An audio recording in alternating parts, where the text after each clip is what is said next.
Hi, this is Oliver. I am a student from the University of Oxford from the United Kingdom, and I would like to present to you my investment case on SHOX Suspension International today.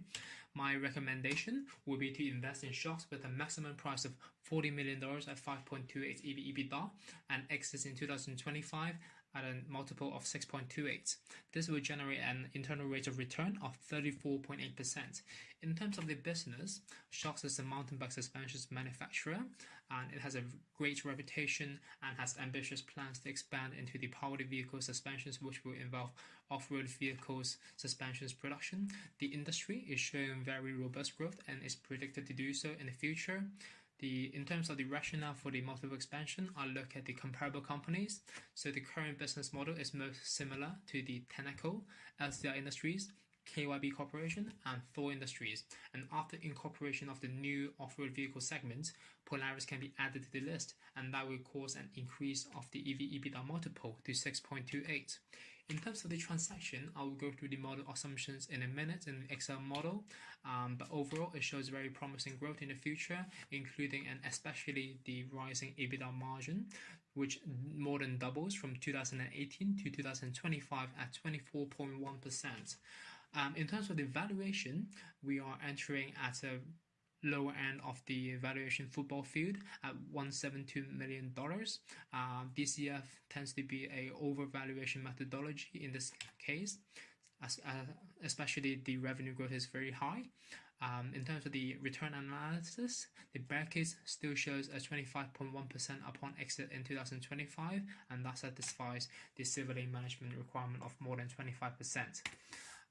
Now come to the model. So first I have the operational assumption. The most important driver in the entire model is the sales, which is divided into North American and international, and within each is divided into aftermarket and the OEM. So for the bull case, it is predicted with management discussion suggestion and also market sizing in the future. That is shown in the appendix, the working. The base case is basically in line with the historical average growth rate. Then I have the ORV sales, which is also a key component. That it depends on the future market size of the off-road vehicle segment and also the percentage of the market share that SHOX can capture in the market. The costs and the operating expenses are roughly in line with the revenue growth rate in forecast. D&A, I express that as a percentage of the opening accounts because that's more realistic than a year-over-year percent growth rate. In terms of the accounts and inventory, it is expressed as days outstanding because, again, that is more realistic than the growth rate method.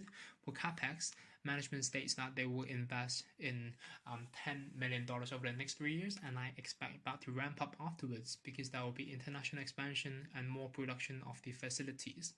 So now going to the operational model, that is before equity issuance. We also have the comparable company analysis, showing the different financial multiples, the DCF, which involves calculation of the unlevered free cash flow, and then calculate the WACC rate.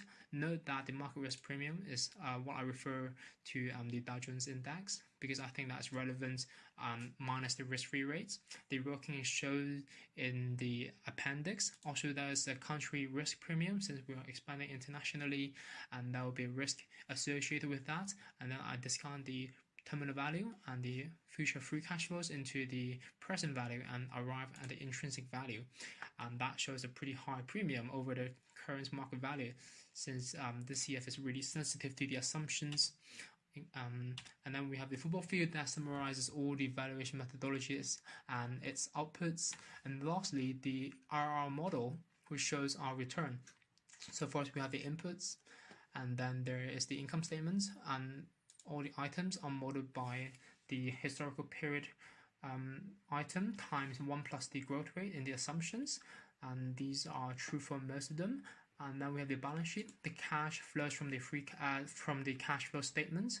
The accounts, inventory, and accounts payable are from the working capital schedule.